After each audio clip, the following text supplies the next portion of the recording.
Everybody says the economy is number one. Unemployment numbers were bumping again the 10% figure again last weekend. The economy's not turning out jobs, and people are rightfully concerned over this. And one of the president's spokesmen said people aren't going to be voting on the basis of unemployment last week. I think his name is Pluff or something like that. That was one of the statements bouncing around all over the weekend. All right, so you're in a position, you get elected president tomorrow. What do? You're stuck with this, and why would you even want the job, considering what a mess you'd inherit? That's the best question asked ever, because if you realize how bad this is, nobody should really want the job under conventional methods, because it is assumed now that the president is supposed to run the world and run the economy and tell people how to live their lives. So under those conditions, everything's out of control, so nobody should want the job.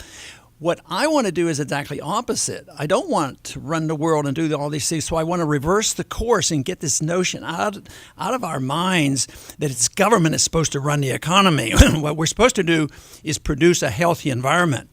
But you cannot solve any of these problems if you don't recognize how we got there. And that's why I emphasize the business cycle, the Federal Reserve, how they create the bubbles, and how the necessary corrections come. They're called recessions and depressions, and we're in the middle of one right now. Our unemployment rate is much higher than 9%. If you count the people that are underemployed, it's 17%. If you count the people who don't look for work anymore, it's 22%. But the correction is the most important thing to get back to growth. In the 30s, we did everything like we're doing now. We're propping up bad debt. We don't allow the liquidation. Then we go into a war, and it wasn't until way after World War II, like 46 to 48, where economic growth came back again. So it was like 15 or 18 years of very, very bad growth by not allowing the correction to occur.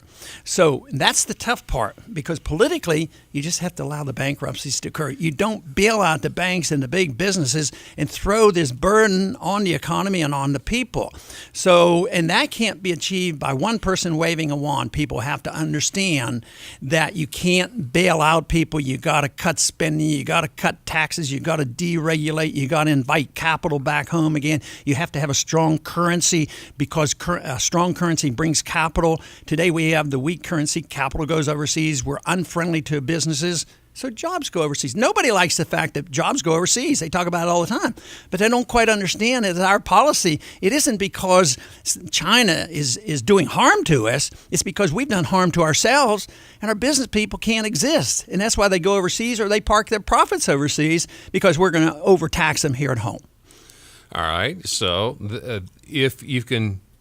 I was just thinking about all that stuff. You could do that through an executive order by fiat, get all that started. But then you have to deal with the sewer there and the the Congress. I'm sorry, Congressman. But you have to deal with all the conflicting interests, and everybody has a different motivation for showing up for work on Monday. If you're in Congress, you have different constituencies, different expectations, and different philosophies, and you have clashes of civilization every time the doors are open. Well, my solution, or my plan, would be to go to the Democrats and say, it's up to you to cut $1 trillion. What would you like to cut the most? And let them pick. And they would probably pick defense. Military. Yeah, absolutely. Not defense. I don't want to cut any defense. I want to cut military. Okay. So they would come up with their $1 trillion, and I'd go to the Republicans and say, what are you going to do? And have them come together. They have a principle that they believe in. They cut on here, and another one has a set of principles. They cut and bring the two groups together, because I'm satisfied with both for cutting both, because I think the problem is so serious. The interesting thing that occurred last week, towards the close of the week, the Democrats were toying with the idea of using a phrase that's stuck in the middle of the 14th Amendment to say we have to increase the debt ceiling because the 14th Amendment says the debts of the United States cannot be, they must be paid. You cannot repudiate the debts of the United States. They used the 14th Amendment, which was a Civil War era legacy, so the South could not refuse to pay their war debts. Yeah, and Geithner had the nerve to hold up the Constitution and say that. Why doesn't he read the part that says only gold and silver can be legal tender and there's no authority for a central bank? But all of a sudden he's going to take this one phrase that was written at the Civil War period, which didn't mean that you could cancel out the Congress's ability to try to restrain spending by having a debt limit. And it has nothing to do with reneging on the debt. It might mean that you have to have priorities and you might have to slow up your payment of debt, but it's not to renege on the debt. That is not what we're talking about. So once again, he's now, which is really a little bit annoying for somebody like that, to actually say that he's going to defend all this with the Constitution. That gets pretty silly. You've talked about auditing the Federal Reserve. Did you make some headway in this last session about that? Well, last year we did. Every Republican congressman signed on, and we had a lot of Democrats, and the financial reform package, which I voted against, ironically had that amendment in there. So, yes, we got it passed in the committee. We got it put in the bill. So we did. We got it passed on the House, but it wouldn't be passed in the Senate. But as a consequence of that, they passed a very small audit bill. There's been some lawsuits that have been won, and we are getting more information, and our subcommittee is working on that, so we're learning a lot more about the Fed. What I don't understand is, since the Fed is a creation of Congress, why Congress doesn't have final jurisdiction. Well, they do, but they just haven't exerted it. I've been struggling for a good many decades on insisting that they do, but they figure, well, things are going well. We don't know how that works. It's supposed to be private and secret, and we're not supposed to know. And why is it supposed to be private and secret? Yeah, but the whole idea is when the problems hit in 2008, and the desire for more transparency of government in general was very helpful in getting that bill passed. So the bill has been reintroduced. We don't have as much momentum right now, but I think the sentiment is still very, very strong. I think 80% of the American people support my position that the Federal Reserve should be audited and we should know what they're doing. On paper, the United States is the largest holder of gold on the planet, followed, I think, by the European market. I think followed by the IMF, and there's 2 or 3. There's a list somewhere of all the chief gold holders, the United States being the biggest holder of gold. But are we sure? I mean, when's the last time anybody walked into the bullion banks or Fort Knox and have done an audit of that? More than 50 years ago. And since that time, you know, the central banks around the world have been very much in the gold market. Many central banks sold gold over the last 10 or 15 years when they shouldn't have been, because that's when the gold was way down. But other central banks are buying. The Western banks, who were convinced that gold is unimportant, were selling. Guess who was buying?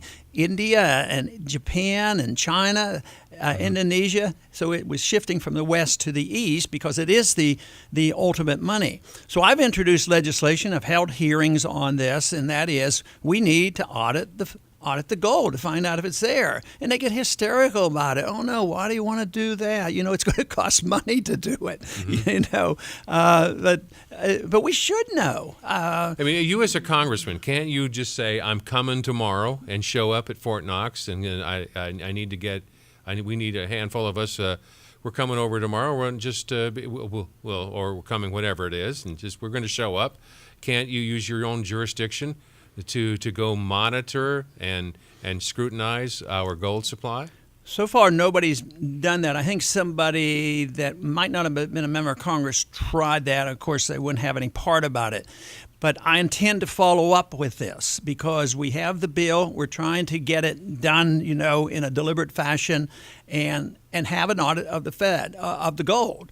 But if not, we should pursue it that way. And I'm willing to do that. I'm willing to say, look, we want to know. But the truth is, you can march in. Right. That in itself doesn't solve your problem. They can show you, you know, a room full of gold and say, yeah, there it is.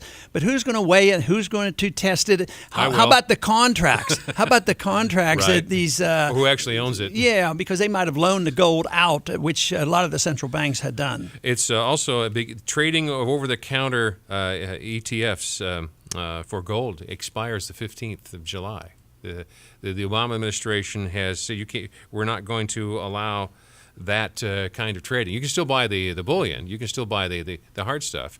But we're not going to put gold and silver, we're not going to allow that to be the same kind of commodity as any other commodity. And why do they do that? Well, they'll do anything to dampen a message that shows that the dollar's not doing well. They always want to prop up the dollar against, real money. This is the reason they pick on individuals who might want to use gold and silver as the Constitution dictates, right, and put them in jail for it. People literally, if you go out and try to use gold and silver as currency, you could end up in prison. If you go back, let's say you and I had transaction in old silver dollars. Right, okay, I owe you $1 and you accept it. That's legal tender. It still says legal tender, $1, U.S. government. But if we did that and said that's $1, that's what you said, you're in big trouble.